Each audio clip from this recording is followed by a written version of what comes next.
welcome everybody. Today we have Ajay Singh, 88 batch, talking to us about why he took VRS and jumped into water.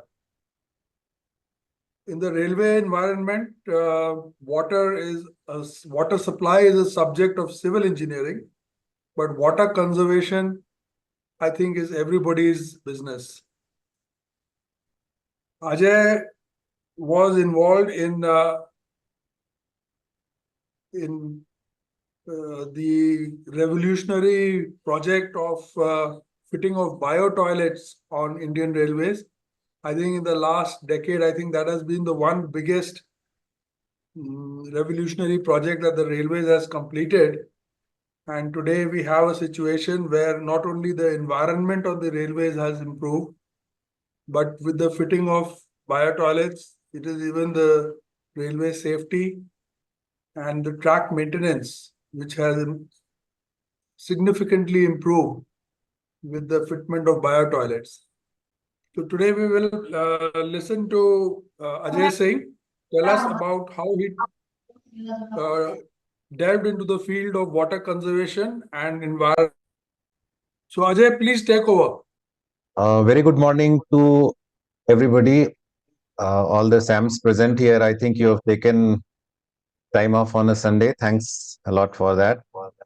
Uh, when this series of talks started, I don't know what came upon me. I requested Virdi sir that why don't I also share something? So then I kind of volunteered that I will be talk. I'll just talk about my journey with water. So thank you very much, sir, for giving this opportunity. Uh, I'm just sharing my screen. Is it visible? Yeah, it is visible. Okay, so I can go ahead. Uh, whether to quit railway or not, this question for first time came to my mind somewhere in the year 2019. This is the picture with one of my water gurus, Mr. Shrikantaya Vishwanath. He goes by the handle of Zen Rainman on internet. So it was in year 2019, I first broached the subject with him. I told him that I want to take up water projects full time. And then, he was shocked and he told that you better stay back because being inside railways, you can do many changes. And that was that at that time. For that time, I kind of decided, okay, let me carry on.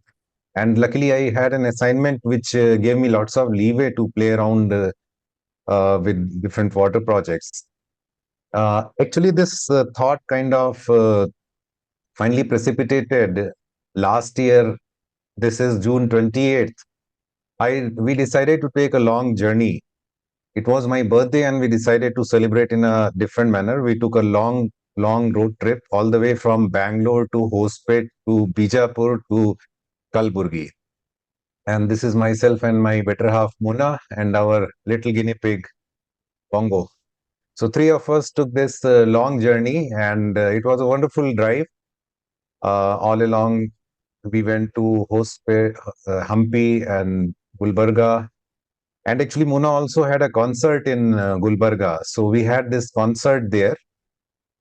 And after that, while coming back, by this time, this journey was very, very interesting in the sense by this time, by the time I returned back to headquarters to Hubli, I had already made up my mind that, okay, I must now go full time for railway, for water projects. And remaining in railways, I cannot kind of scale up the way I wanted to scale up. So this was the kind of seminal moment when I decided last year in at June end that I will quit. So it was followed up. I informed the same thing to my immediate boss, Subarao sir, who is in the meeting, and he was as usual cool as cucumber. He told, "Okay, kya karoge?" So I told him, "Sir, I don't know kya karenge, but I'll be doing something around water." So then he told, "Big boss se baat kar lo." Mr. Sanjeev Kishore was the GM that time. When I told him, he kind of dismissed me कि ये ऐसे ही मजाक कर रहा है. But then by 12th of July, I actually gave in my paper. So with the 3 months notice, and after that, finally on 12th of October, I had quit my active service. My last port of call was in Southwestern Railway as CME NHM. ENHM is something new. That is an environment and housekeeping wing which was formed in the year 2015 by railways. So I'm going to pace my talk in 4 parts. First, I will talk about the bio toilet project. In this part, basically, this commenced when I joined Railway Board as Director Development way back in 2007. Uh, is there an echo of my voice? No, but It's you're clear? okay.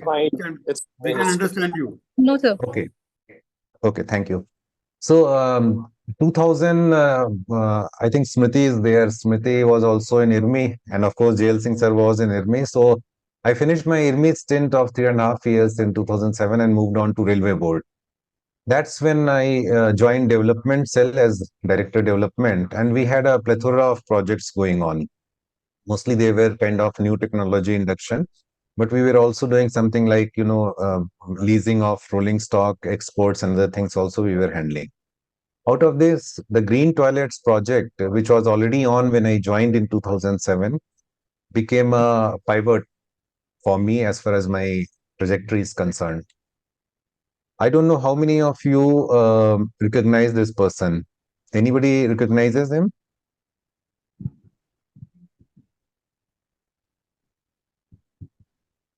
Okay, so this is basically Wilson Bijwada. Wilson Bijwada is actually, if a single person can be told who's the kind of who can be the reason of bio toilets in Indian Railways, Bijwada was the reason why bio toilets happened in railways. He heads an organization called Safai Karamchari Andolan, and he put a court case in Supreme Court, writ petition 583 of 2003, in which he challenged the various actions by government not to implement the 1993 Act of this which was against manual scavenging. So in this, railway was also made a party, and because at our railway station and other places we were having people cleaning up human waste manually. So we were made a party, and in September 2004 affidavit, which was filed by a director level officer, actually, indirectly it was accepted that manual scavenging cannot be totally eradicated in railway, implying that we are having manual scavenging being done in railways. Now, manual scavenging is something a harsh reality of India. It even I think mostly it is finished now, but you may in a rare instances find cases where people are still doing manual cleaning of manholes and other things. So the act is the Employment of Manual Scavenging and Construction of Dry Latrines Prohibition Act 1993. The court case was put against that. So as a result of this court case, railway became kind of reactive, I'll not say proactive, and then they started developing biotoilets seriously. Prior to that, biotoilets, a little prototype kind of things were done in 1993. ICF made a aerobic toilet. Again, vacuum toilets trial were done. Then 95 bio toilets by ICF was also a prototype and design was done. In 1997, something called macerated discharge system was tried. And since pressure of court was there to not have stations littered with the human waste, we went for CDTS in big way in May of 2005. But CDTS also basically, it was initially fitted in all the Rajdhani, Shatabdi and Durantos. But the way it worked, that the discharge was there when the train picked a speed of 30 kmph. which invariably happened at the top end or just beyond the top ends of the railway station. So basically, what was happening was we had shifted the problem away from station, but the problem was not resolved. Uh, so real serious efforts to develop biotoilets started happening 2004 onwards. Uh, in the TMRS program of our RDSO and IIT Kanpur, zero discharge toilets were being developed. And DRDO also had already developed some toilet, and some licensees also participated in these trials. Aerobic trials, biotoilet trials were also taken care of. So these are some minutes of April 2005. And that time, three basically classes of toilets were being tried out: vacuum, chemical, and biological. In 2005, Secretary Railway Board gave an affidavit telling that basically we are not doing. They countered the initial affidavit of theirs only, board's affidavit, where they had told that manual scavenging is being done. In this, it was told that no manual scavenging is being practiced by any establishment. Meanwhile, affidavit also talked about a global tender which was floated in May 2005 for development of bio-toilets, 80 number of bio-toilets. But actually, global tenders didn't yield anything because foreign solutions, they couldn't take care of our very, very peculiar kind of conditions. Like if you see toilet use, we are basically a country of washers, not wipers. We have much, much longer journeys, which other countries do not have. Frequency of usage of toilet is also much higher in railways, Indian railways. Of course, the number of passengers, our food habits are such that more roughage is there, and invariably toilets end up as being garbage dumps. So people have this habit of putting lots of waste in toilets. So ultimately, we developed this bio toilet with DRDO, which basically they developed the toilet for Siachen. We moved it over to Bundelkhand Express, and then we developed the engineering of it at RCF primarily with where Mr. Parmanand Singh was there as the CD. Dr. Lokendra Singh was the DRDO scientist who was involved in development of the core technology, bio part of it. And then this bio tank came up. After this, many iterations have come. I'll not get into details of it. And of course, the seminal moment happened. Actually, the main momentum gained after Mr. Sanjeev Kishore joined Railway Board as ED development. I was already there since 2007. He joined in, I think, October of 2010. Sorry, 2009. So after that, we sat down and we started thinking how to make this happen. Then this idea of having a exclusive MOU with the DRDO came, and we decided that let us take over the engineering part, and the bio part let the DRDO take over. Because prior to that, we were just taking DRDO as a vendor, and they were not able to do many things. This kind of opened the floodgates for lots of innovations which happened. And this MOU, as you can see, many SAMs were involved in this. So it was signed by Virdi sir. Of course, it was drafted by yours truly, and Sanjeev Kishore sir was ED that time. My batchmate Notial has also signed this. So during that time, what has happened? Train toilets have become literally talk of the town. This is a presentation which I gave in September of 2012 to HU HUPA. There was a ministry called Housing and Urban Poverty Elevation. In this, you can see who all have become stakeholders as far as development of train toilets is concerned. Public was there, courts were there, media was there, parliament was there, National Council for Safai Karamchari, Ministry of Rural Development, Ministry of Drinking Water and Sanitation, Ministry of Social Justice, UPA, Cabinet, all our staff. There were many stakeholders. It has not no longer a railway issue. It has almost become a national issue. Meanwhile, this um, the court as well as the Safai Karamchari Andolan, they were very keen to get railways as part of the act. So in 2011, a board committee was formed where the amendments to Manual Scavenging Acts were being considered to give viewpoint of railways. Meanwhile, things were going on at decent pace, and by the year 2011-12, we already had 9 trains fitted with DRDO bio toilets. They were running across the country, as you can see. Meanwhile, in May 2012, Sanjeev Kishore sir went out of board and he joined Northeastern Railway. And I was kind of left in the board to continue the momentum. Meanwhile, we had already made almost 200 around that installations in different coaches. And we kept a very, very ambitious target of 2012-13. We made a target of 2,500, which was almost 10 times what we had done till then. We started working on that. In fact, it became MR's budget speech item also. And he told that in the next year, 2,500 coaches will be equipped with bio toilets. So now this did happen, and after that there were many advantages, and main advantage even to our staff happened. This used to be the condition of end walls normally before bio toilets, and after bio toilets came, all these areas became quite clean. Meanwhile, this court case which was in Supreme Court came to Delhi High Court. The writ petition filed by Safai Karamchari Andolan, and in this their lawyer was Shamuna Khanna, and we had Gitanjali Mohan ma'am as our lawyer. And there was a very interesting hearing on 10th of October 2012. In this hearing, it so happened that Gitanjali ma'am was not well, and she had sent her junior lawyer. And she was, even though after briefing of almost 2 hours, she was not able to cope up with the attack by the Safai Karamchari Andolan lawyer, Shumona.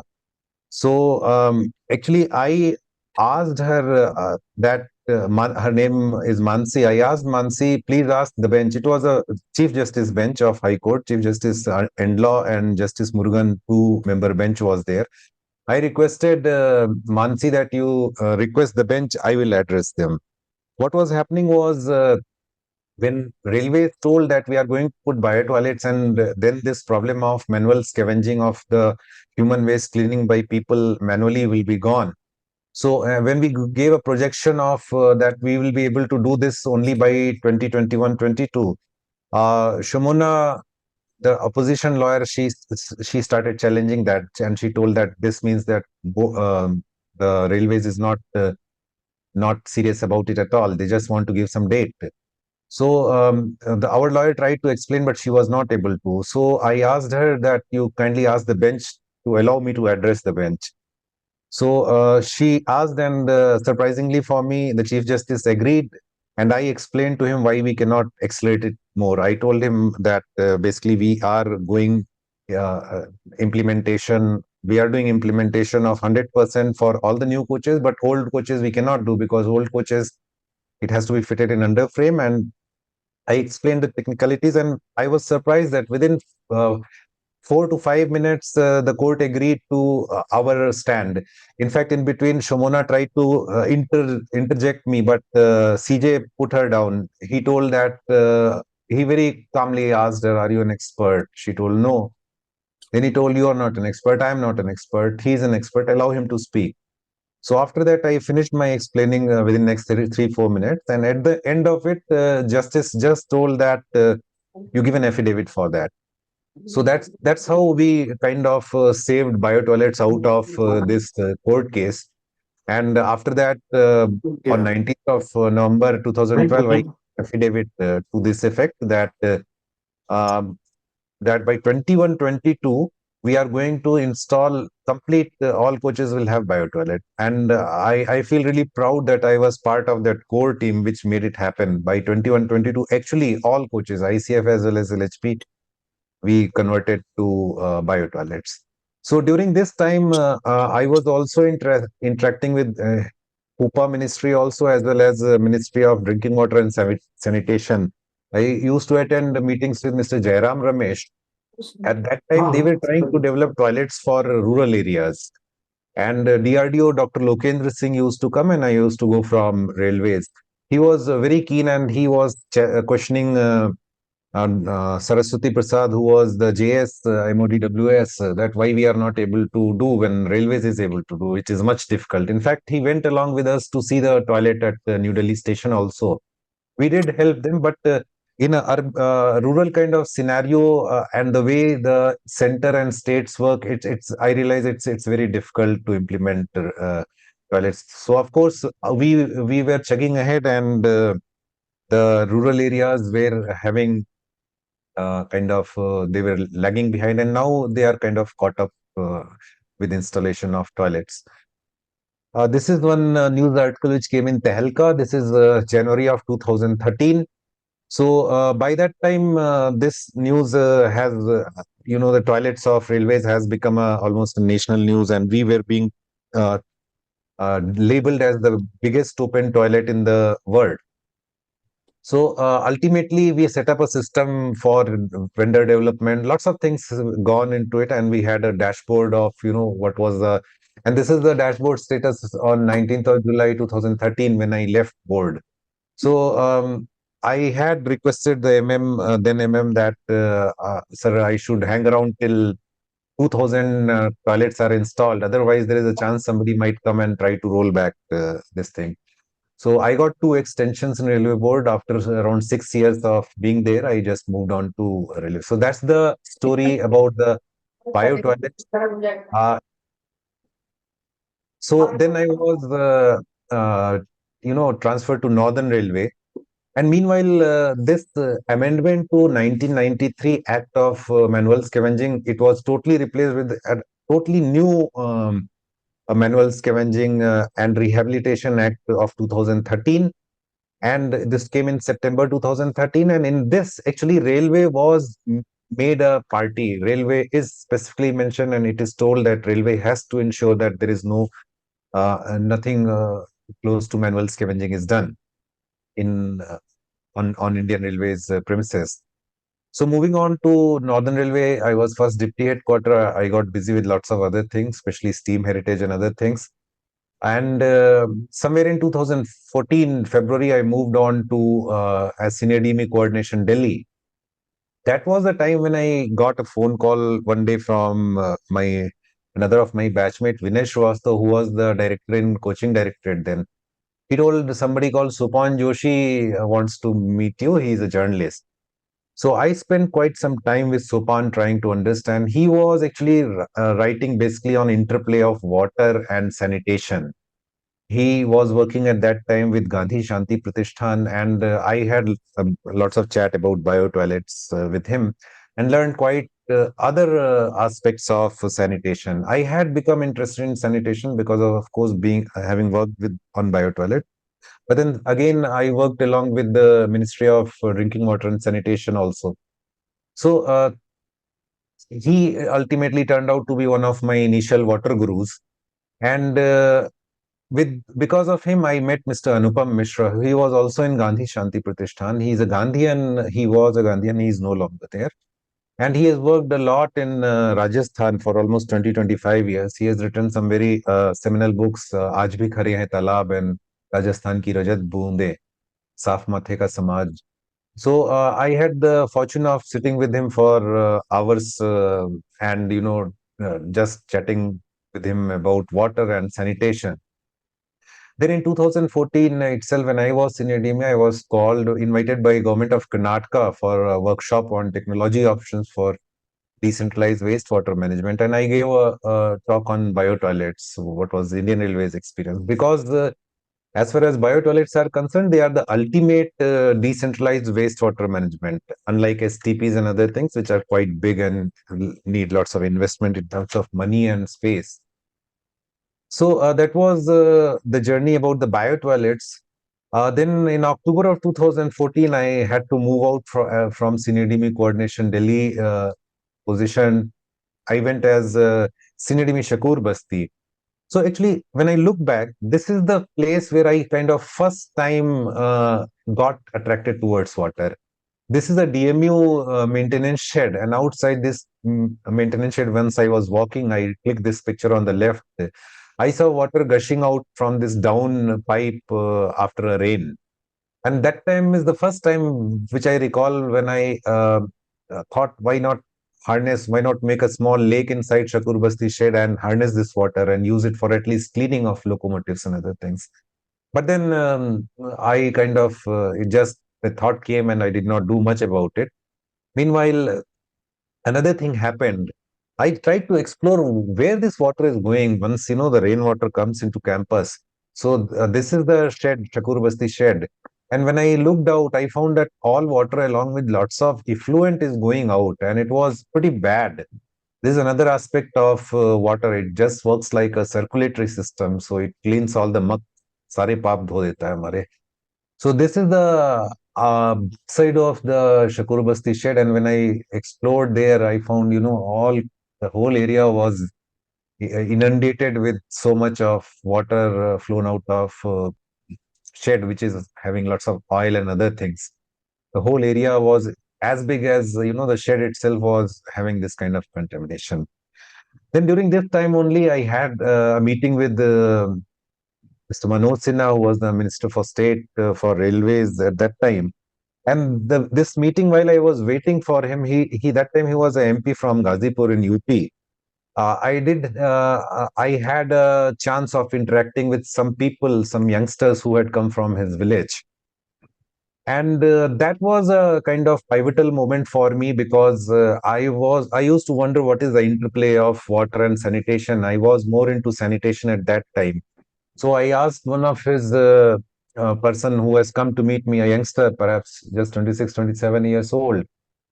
But he gave me a pearl of wisdom which stays with me now also. I asked that person कि आप लोग गांव में toilet क्यों नहीं use करते हैं? I already knew that toilet, the old people, they are having this mental block. They can't, they are used to going in open, so they can't sit down in a room and do their business. So this young man, his reply kind of stunned me. He told, साहब गांव में पानी कहाँ है? हम लोग जाते हैं एक लोटे में अपना सारा बिजनेस करके आ जाते हैं, और शहर की तरह अगर आप टॉयलेट लगा देंगे तो वो जो है वॉशिंग के लिए पानी चाहिए, फिर उस टॉयलेट फ्लशिंग के लिए चाहिए, फिर टॉयलेट को साफ करने के लिए चाहिए, इतना पानी हमारे पास कहाँ है? Then I realized the reality of it. One of the main reason why boy toilets were not, I mean, the toilets were not taking out off with a great speed in rural context. So that was one learning which was very, very fundamental and came from the grassroots, and that kind of set me thinking, no, if you have to make sanitation a priority, then water also has to be a priority simultaneously. After this, in 2015 March, I moved on to RWF. First, I joined there as secretary to GM, and then I became CWE Wheel. So the CEO here means Chief Environment Officer. So this is the part of my career where I kind of went more and more into environment. So by that time, Mr. Suresh Prabhu had joined as railway minister, and he has got lots of environmental background.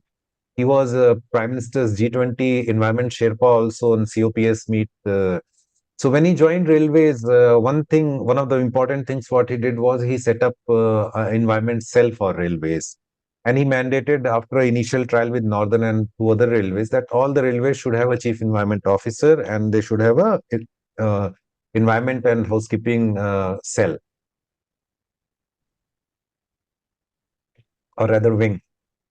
So when I was in RWF, I was basically CW Wheel in charge for wheel shop, and I was made the environment officer for RWF in June of 2016. So more than anything, this formally kind of set off my journey as environment. So when I had joined by October 2011, I think Rakesh Mishra sir might remember this. We got a consent refusal order from Karnataka State Pollution Control Board. So basically, it was a shutdown notice. Had we been a private sector unit, we would have been asked to shut shop and go home. But being part of central government, we dragged on, and of course, the main reason for this refusal was air pollution, and we were taking some steps, but the steps were very slow. And when I joined in 2016 as CWE Wheel, by that time, even after 4.5 years, also this air pollution thing has not been taken care of. So I started working on that. In fact, we were getting representations from neighborhood, Putanalli Colony Welfare Association, and all that you are polluting. They had complained to actually Pollution Control Board, which has resulted in consent refusal. Our local MLA, Mr. Vishwanath, also told that you kind of stop emission or move the factory away to Dodbalapur. So we started working. I had a very good team of deputies. I asked them to, take care of production and everything, and I started spending a lot of time on environmental issues. So we did manage to take care of basic case-specific consent compliance, and I did several other projects also. There is something called primary fume extraction system. We upgraded that so that its efficiency is improved. We installed something called secondary fume extraction system. This was the main thing because of which we were refused consent. After this thing came, air quality emissions improved a lot in RWF. Of course, we were doing the normal stack emissions, quantification of dust being captured. We had hazardous waste management, STP, and other things. Now, I will try to focus on water management, which became a kind of template for me for later on projects and other thing. There, if you see a wheel, typically you think about a wheel as a steel, just a steel product. But lots of things are embedded in it. You have water, you have sand which goes into making it. You have lots of plastic which comes in packing another thing. You have wood which comes in. So when we started working out, we found out that each wheel is having a water footprint, or it is having an embedded water of almost 158 liters. And the process water requirement for RWF was something like 2 lakh to 3 lakh liters every day. So I thought, why can't we become water self-sufficient, at least in process water? Our total water offtake at that time was around 15 lakh liters per day, which included water for colony also. But instead of tackling the full 15 lakh, what I thought, I'll focus on 3 lakh liters of process water. So this is an RWF campus satellite image, and it has a low-lying area which is having the actual plant boundary as well as another artificial boundary created by this track embankment. So we started developing that area. We changed that area into wetlands. We cleared off that area. We moved almost 1,000 lorry loads of muck and mud from there, and there were 4 open wells there. We revived these open wells. So these we created ponds around them, and the ponds used to collect all the rainwater and recharge these wells. We also embarked upon lots of rainwater harvesting projects. These efforts were captured in a Deccan Herald small video they made. I think the audio also comes. Uh, Audio is not coming. Just explain this video talked about the green campus, and then what water projects were being taken. And these are some of the images of the videos of the area which we developed as wetlands.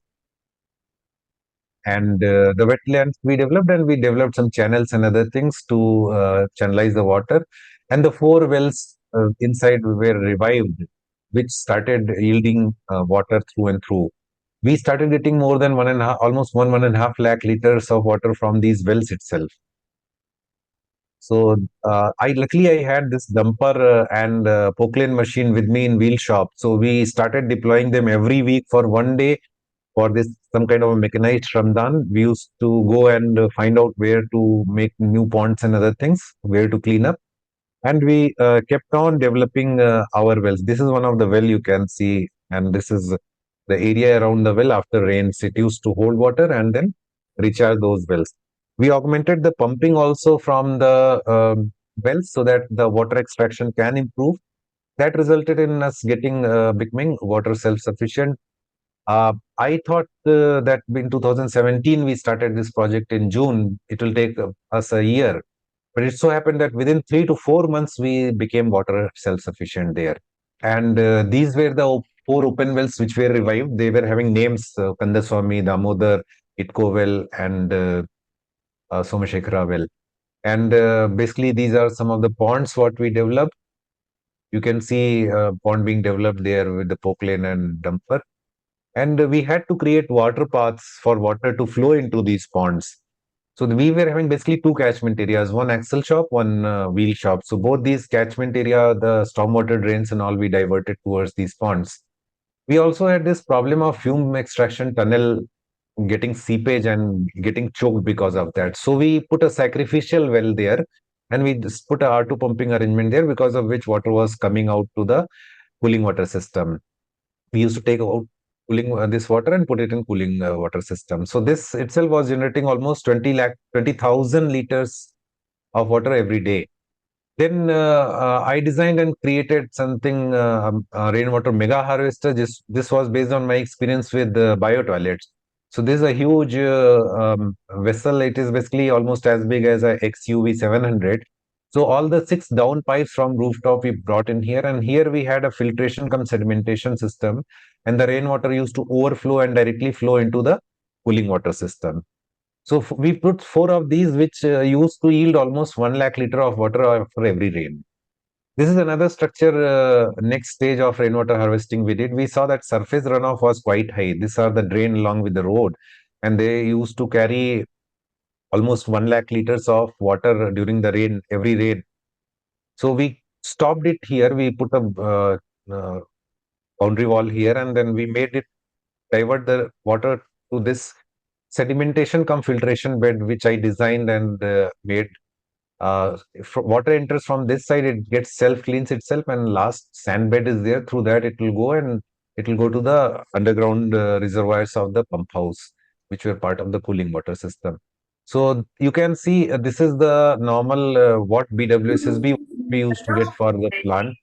But here the orange one, you see, when we started in June, and by September we had stopped taking the water. And you can see this line after that, the BWCC water to plant has stopped. It impacted our overall intake also. Overall intake of water, which was around 15 lakh liters, by 16, 17, it has already come to 13 lakh liters. And afterwards, it stabilized at around 10 lakh liters. That is daily consumption of water at RWF. Not only water saving, this resulted in monetary saving also. On a baseline of 4 crore, which was our annual water bill, we made a steady savings of almost 60 lakh every year. And this whole area of wetlands developed into a nice eco zone. We called it Vapkere eco zone. We had many type of flora and fauna coming there.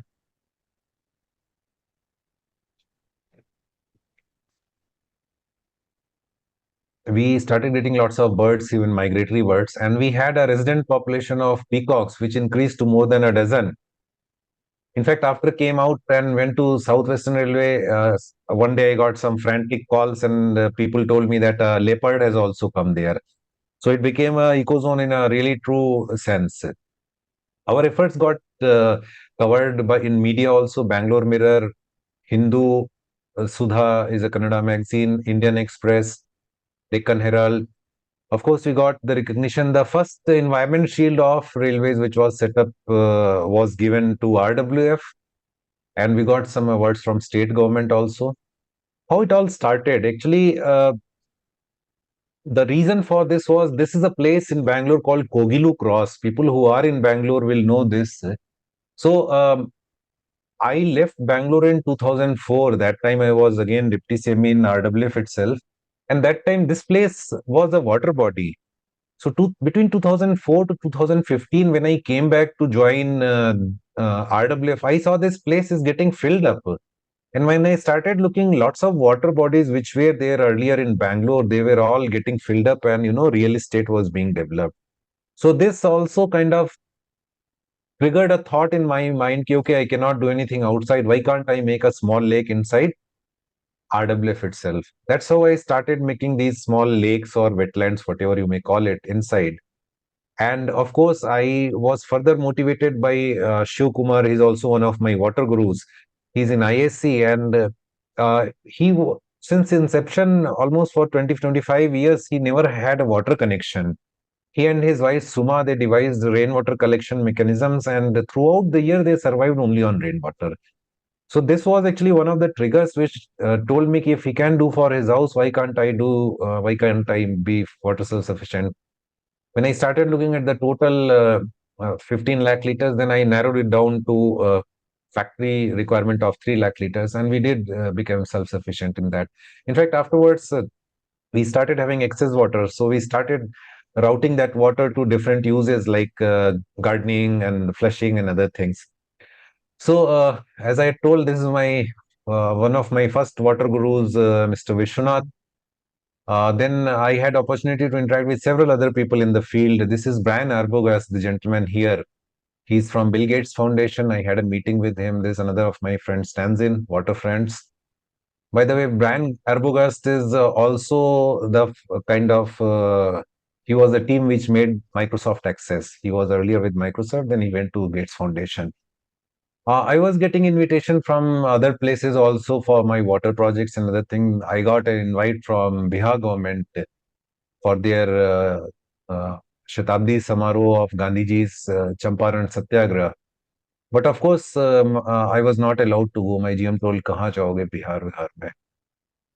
When I joined SWR, then that time the GM Sanjeev Kishore sir told that, okay, you like to work for environment, I'll give you an independent portfolio for environment, but only thing is that you will also have to do project monitoring for him.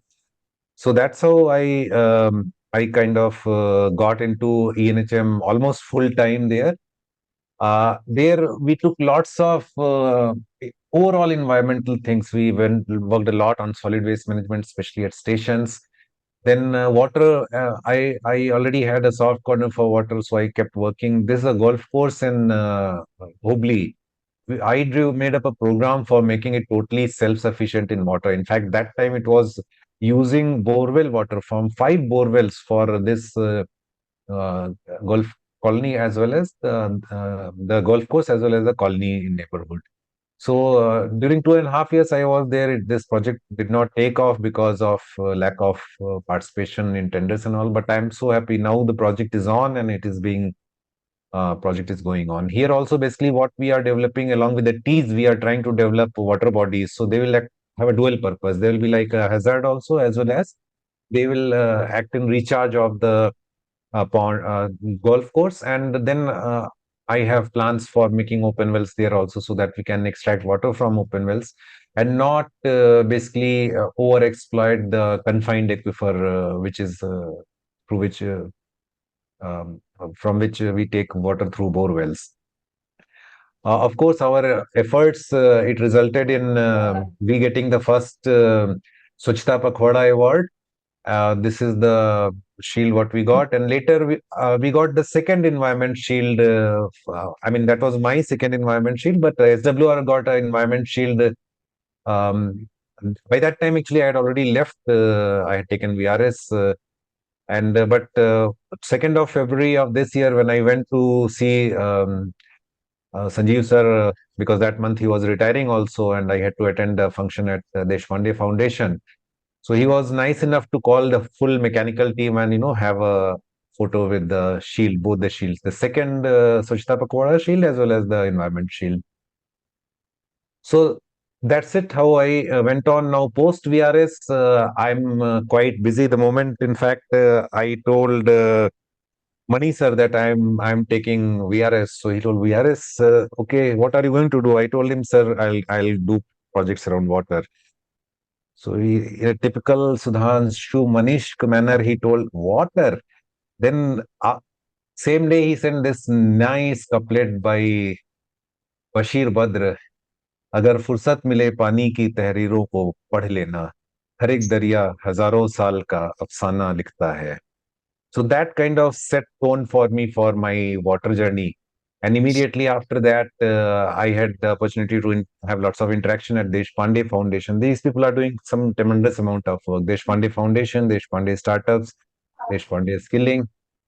Then my friend stands in, he's a Ladakhi who was in Bangalore. By this time, during COVID, he has moved to Ladakh. The moment he got to know that I am quitting, he told you come and study water in Ladakh. So in fact, I had a very fascinating journey. I moved on to Ladakh to kind of study it in most extremes of conditions. This is the photo I had taken in Ladakh. So for me, for you, it might be a landscape, but when I see it, I see totally waterscape in this. I can see, where all water in form of ice, glaciers, and other things was there. You can make out, you can make out the marks of water. They are present everywhere. And lots of round stones and rocks are present in this terrain, the cold desert of Ladakh, which indicated basically that water was there sometime. Of course, I did study sanitation also there. There were some issues with the hospitality industry there. We discussed all those things. But by that time, my dear batchmate Narayan, when he got to know that I'm quitting, he told, Arey, he was first in our batch to take VRS. He told, join, welcome to the club. And okay, if you're going to do projects in water, why don't you join us? By that time, he was already joined something called Mahavir International, an NGO. So my first project literally landed in my lap automatically as soon as I took VRS. And this is a Kathua's container corporation facility where, we were, Mahavir International was already taking a water project. I became party to that. So it is basically, again, a large scale recharge project where we were making some ponds in this Concor facility. Also, we were putting injection wells inside. So these are the ponds with injection well you can see. And this is a recent picture which I took during last visit after rains. He persisted and got me on board as a member of formal member of Mahavir International. So I have now joined them as one of their directors. Of course, the Narayan is the big boss there. Then I kept interacting a lot with railways because I found that there is lots of scope for doing many baseline projects and other projects in railways. This is at Raipur workshop. This is in NWR headquarters in Jaipur. This is Kolkata Metro. Keep on going for studying water at different places. This is something called CPES in Mumbai. This, of course, KGM shed and Sati Shakti projects around that shed. I'm involved with lots of lake conservation efforts in Bangalore also. This is something called Keremitra meet organized by WWF in Bangalore. Uh, these are some other interactions. Being part of few panels and all on sustainability. I'm studying water technologies also, especially STP, because STP, we think it's something waste, but actually STP is becoming a new source of water. All our secondary purpose can be met by STP output, which has undergone secondary or tertiary treatment. In fact, this was one of the most fascinating STPs I visited. Here you can't see any STP. Actually, it's a school compound, and this is the school stage. And left and right is the STP. You can hardly make out any STP is there. And in fact, it's such a well functioning STP that there is no stink. Otherwise, it will be difficult to carry your morning prayers here. And you have residential areas immediately behind. This was another fascinating STP which I saw, which is made in the basement of Christ University in Bangalore. It's amazing how that space has been used. Of course, this is a STP of BWSSB. This is a mainstream STP of 7 MLD, that is million liters per day it's processing. This is a picture of an open well which we saw in Ajmer workshop. So my actually core working nowadays is revival of open wells by creation of ponds and other things. So that is my core, and of course, anything to do with water, I'm happy doing it. So I'll request all of you be a change maker as far as water is concerned. I do lots of teaching and talk sessions also. This is Azim Prince University, Iridium, and Jan University. Currently, I'm having projects in various places. I'm not get into that. This section, I'm almost an hour now into the talk. I'll just take 10-15 minutes to talk, give you, expose to you different aspects of water. I will try to go through this a bit fast. Railways and water is having a deep interconnect. In fact, railway, on one hand, it impacts the flow of water by linearly dividing the water bodies, but it also can be a very good, method to harness water. If you see a typical station actually, this is a Yashwantpur station, 2023 figures if you take, it is every day it is using almost 5 lakh liters of water. And the water bill for this place is 2 crore every year. So if you are able to do some water projects, we will not only impact I mean, conserve the water, but we will also help in reducing our water bill. Even our trains, we normally don't think that and don't see them as a water thing, but I see them as a container of water. Each typical train like this Swarn Jayanti on passing through Shindwani Ghat, it carries a typically almost 40 kl of water in different water tanks. 40,000 liters of water is being carried and it is being refilled. This photo was taken by my rail fan friend Arup.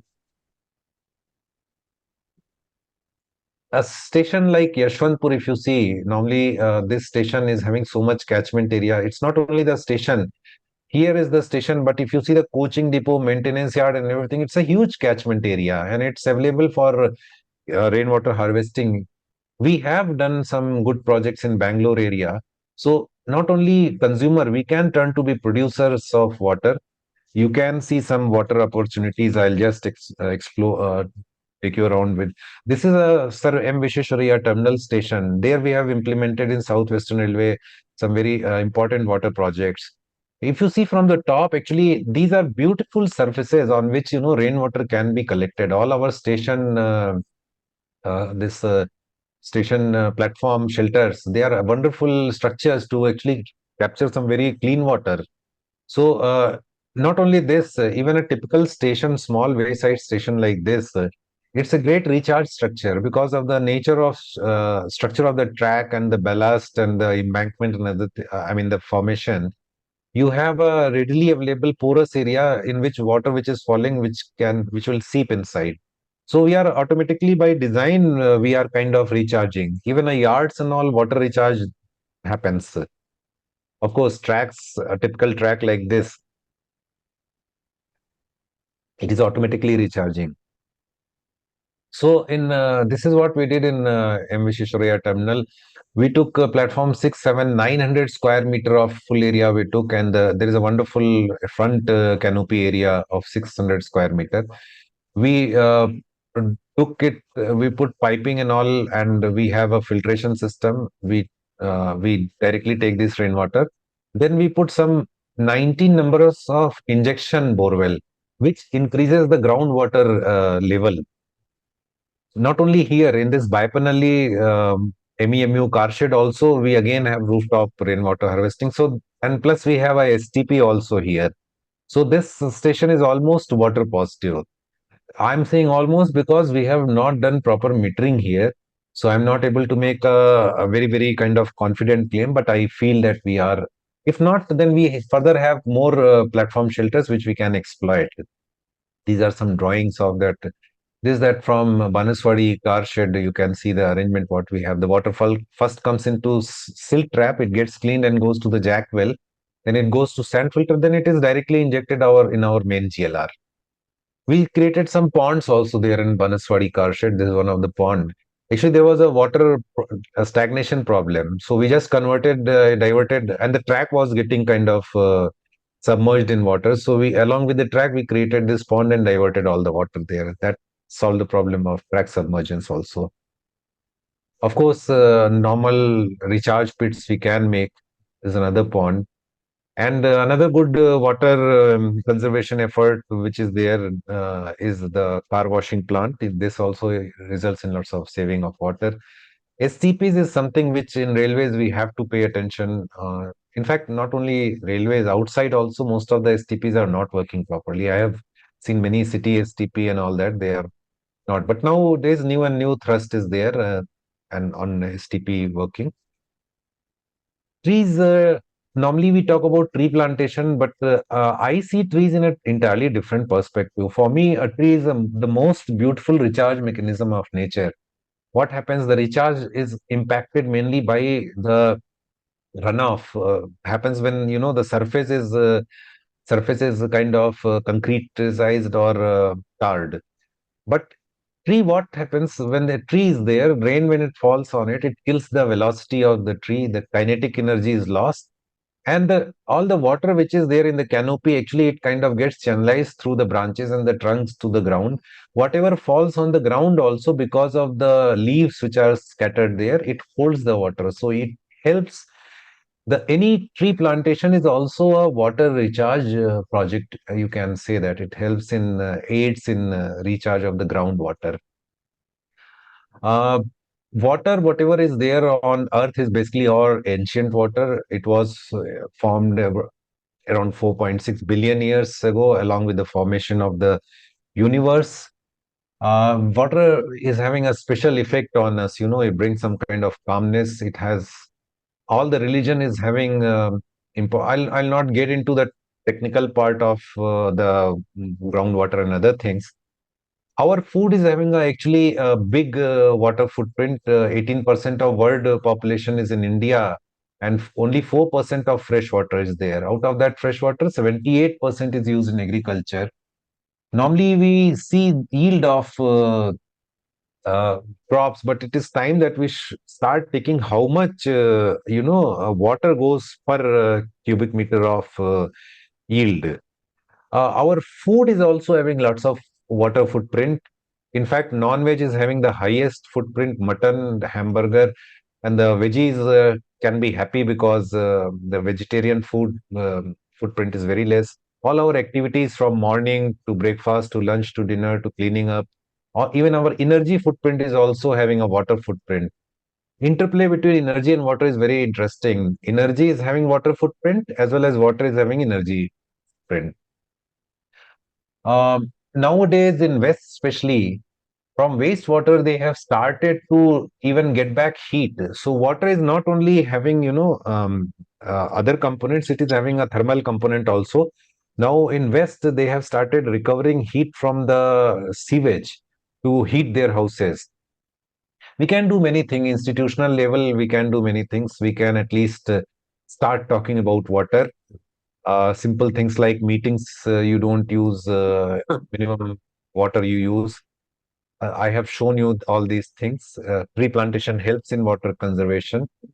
Creation of open wells. What has happened from 60s, 70s? There is lots of emphasis on bore wells.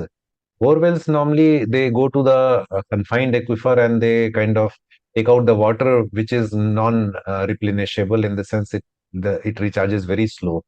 And culture of open wells is getting destroyed because of the ease of with which we can do borewell, as well as use save space also. You can have extra room in your house instead of putting an open well. So the real estate pressure plus other things have left resulted in open wells becoming kind of redundant. There is a time for revival of these open culture of open wells.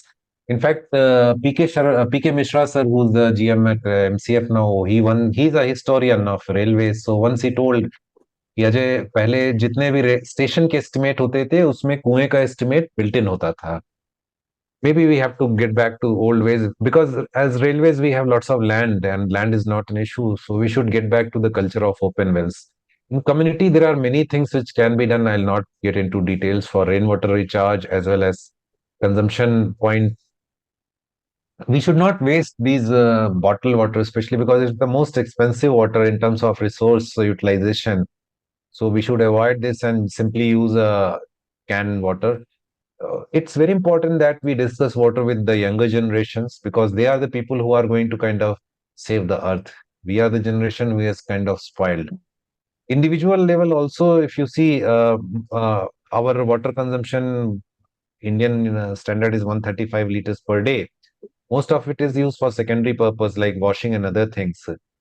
At home individual level, you can go for aerators. Nowadays, this is being talked about, especially in Bangalore. It reduces the flow rate. Uh, it is having some inherent problems because sometimes the household mates and other things, they refuse to work with the aerator. Now, RO is something about which I'd like to tell. RO, actually, most of the places RO is not required, and we should avoid RO until unless it is very much required, because it wastes lots of water. It's very high value water. So basically, as for IS, if you see, 500 is acceptable limit, but in absence of alternate sources, you can even go up to 2000 TDS. We are TDS obsessed. The part of it has to do with how the marketing has been done. So RO we should try to avoid, and basically it is, and even if you are having at home, make sure its TDS is around 400. You need not keep it very low. In fact, nowadays it is kind of proved medically that if very low TDS can be harmful for us. Uh, I'll just quickly, of course, there are many other things. I'm going to extreme. Even washing machine, I have started using as a water generator. So what I do, the final rinse cycle. Normally 3 times water will be filled, and for cleaning of the clothes. So the final rinse cycle, I just have a flat tub there and put the discharge pipe in that and collect this water, which can be used for secondary purposes.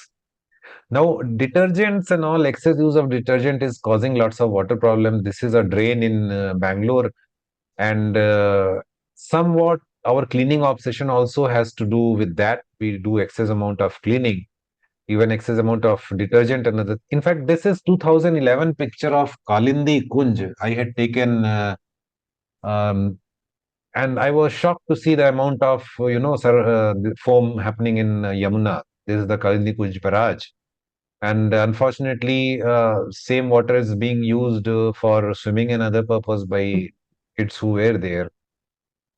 Even things, simple things on individual level, like car washing, don't use a pipe thing, use bucket. We have to understand that whatever, if you put more and more pollutants in water, ultimately we are doing some kind of atrocity with water. And that same water, ultimately, the as you saw, only 4% of water in world is fresh water, and that too 0.1% of that is available for us for drinking. Another thing, we have to be very conscious when we are around water, and that itself can solve lots of problems. Just being mindful. Many people tell whether we should take a shower or bucket, but ultimately, even in shower or bucket, if you're not careful, you will end up using more water. So mindfulness means you have to see water, you have to feel water, you have to hear water, you have to smell water, and you have to taste water. Then you will be absolutely connected. And of course, the bucket challenge, try to take your bath only with one bucket and see if you can reduce it to half. In one of the talks which I gave for Mahavir International annual function, one justice of High Court, Mr. Jan, was there. In fact, he candidly shared with us that he's using only 8 mugs of water to take bath. So bucket challenge is on you. Let's see what we can do. There is another very interconnect of solid waste management. I will not go through it much, but quickly tell that ultimately, whatever you throw out, it comes back to you in form of either leachate or even with factories when they are so-called recycling plastic and other waste, it comes to air. So this leachate goes in the water table. Ultimately, everything gets contaminated, and this is the water which is taken out to make our vegetable and all what we are eating. So don't think if you're throwing waste out of your home, out of sight, out of mind, it will get out. It will ultimately come back to you. So we have to be ultra cautious about where our solid waste also goes. Ultimately, it will go and contaminate water also. If you see a typical household waste, 60% is organic, which can be composted. I used to compost at home. This is in PK Road, 7th floor. You can see these vertical composters are there. This is my composter set up in Bangalore. Of course, in colony situation, you can have community kind of composting. Now, plastics is a big issue which is impacting water, and now we have got to know that microplastics are not only in human blood; they are getting inside our cellular system also. So there are big talk about river cleanup. There is big talk about ocean cleanup. But fundamental is that we have to tackle the generation itself. This nice analogy was given by one environmentalist that if you are having your kitchen flooded, you see your tap leaking and blasting water. You don't take mops and try to clean the water. First thing, you fix the tap. So that is the approach if you take and you beat plastic pollution. I think lots of water contamination issues will be taken care of. Simple 7 Rs nowadays. It is called rethink, refuse, reduce, reuse, repurpose, recycle, repair. Can reduce the burden of plastics. I will not go into detail of this. These are some of the pictures. Only thing I'll say, recycling is one of the biggest fraud which plastic industry is doing on us. They keep claiming that it is recyclable and all, but not even 5% of the fresh plastic which is made world over is being recycled. Rethink is very important. If we just rethink how we do our shopping, we can reduce our plastic footprint drastically. Don't take things which are packed in plastic. You take everyday consumables which are not packed in plastic. Go for steel bottles. Even masala and all, go for one which is in paper. Like this, if you start looking in shops itself, you'll find that everything is having a non-plastic alternative. And this basically, you know, your staples also you can have open instead of packed. This picture I took in Reliance, instead of taking this poha packed in plastic, I just took something in paper bag.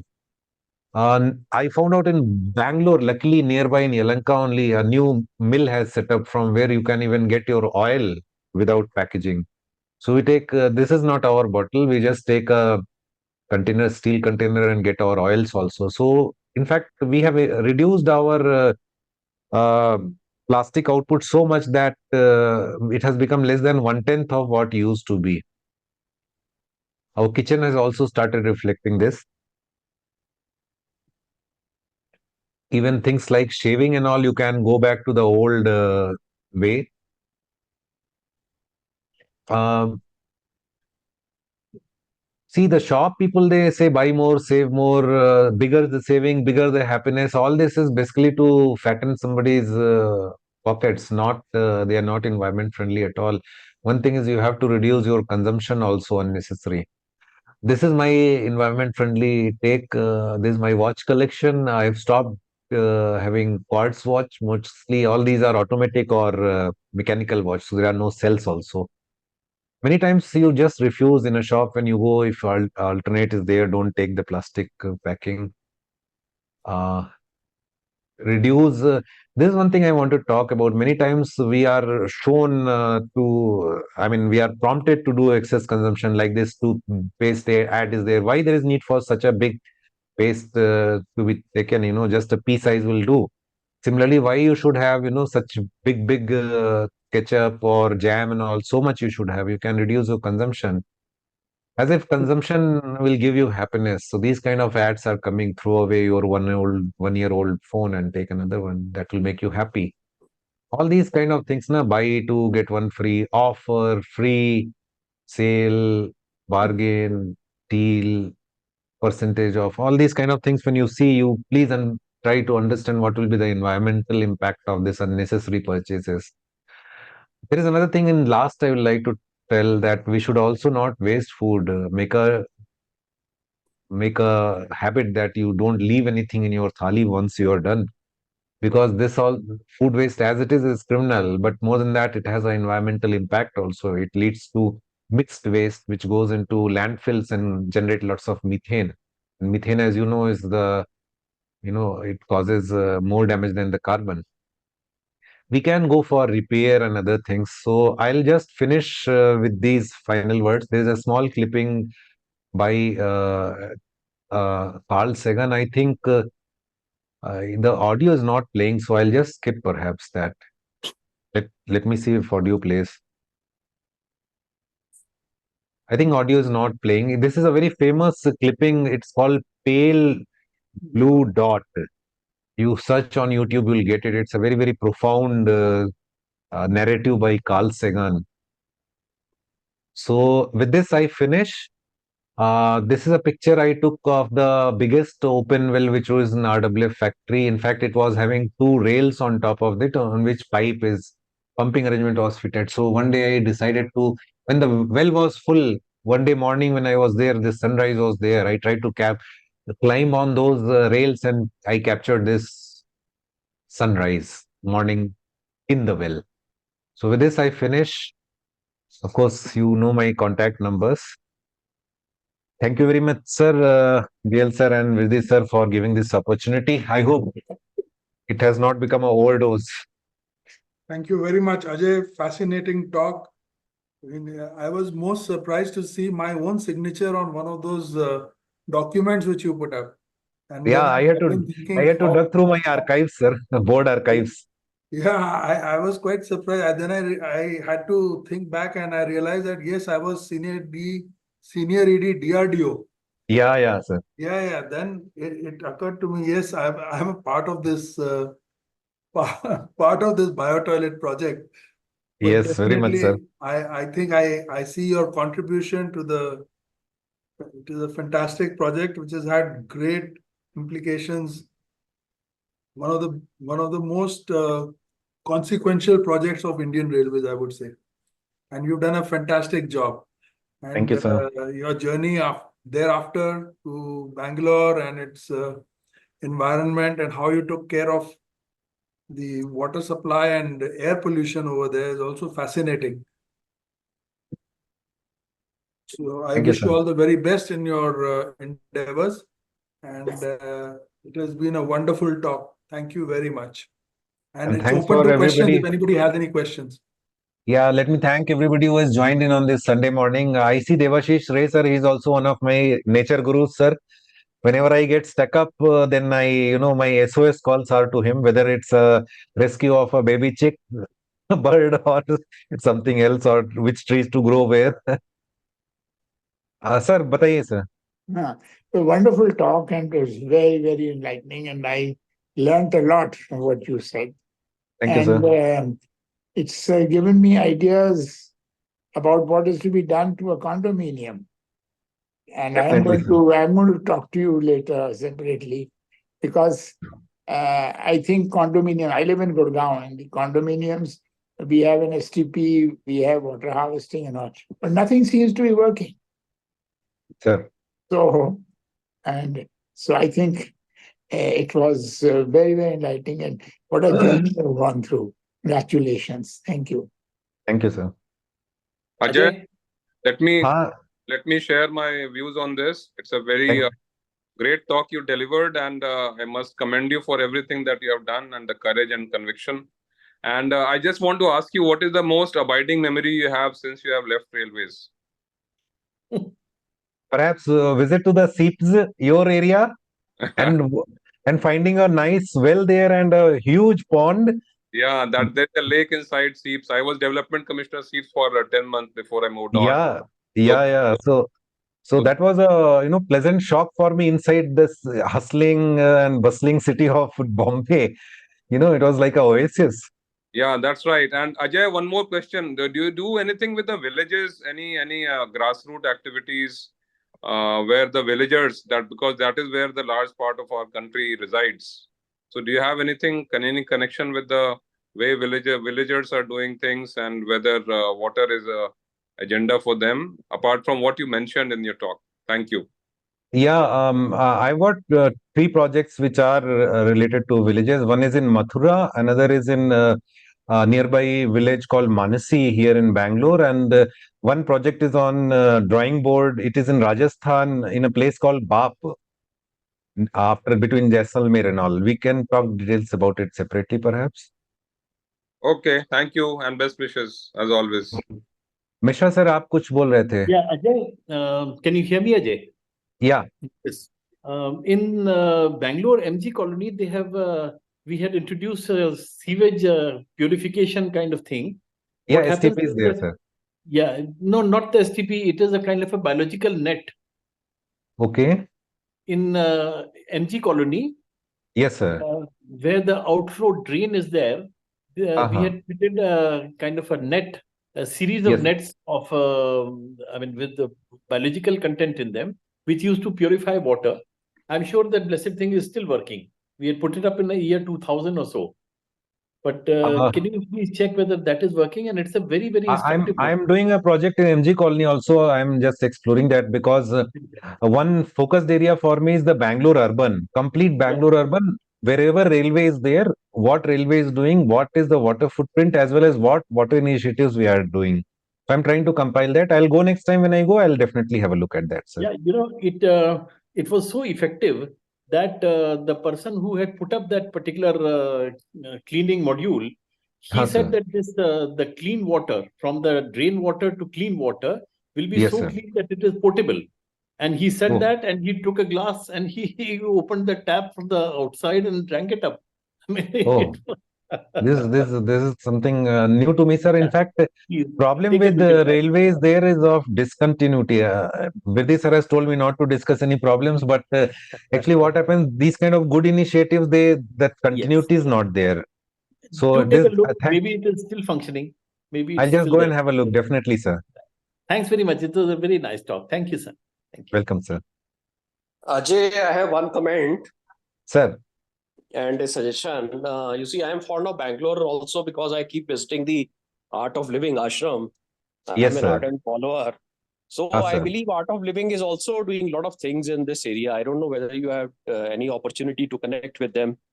I'm aware, sir. In a recent workshop on lakes in Azim Premji University, one lady has come from Art of Living, and I'm just not recalling her name.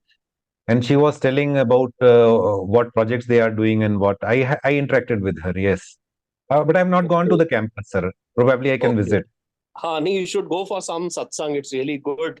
I also अगली बार आप आएंगे तो आपके साथ चलेंगे, sir. Surely, surely. I can take you to the inner circle. Got some very close people. In fact, the administrative officer himself there is a very Sir. close friend, an ex-army, an ex-air force man, in fact. So Okay, sir. I can also get you support from the other side because they also involved in a lot of these activities with the villages. Some kind of enzyme they are doing. I don't know really the details. So maybe we can have a chat later separately. And Yes, when sir. I visit, yes, which is going to happen in maybe November, we'll definitely Sir. connect. That will be wonderful, sir. Thank you. Thanks a lot. Good talk. Mhm.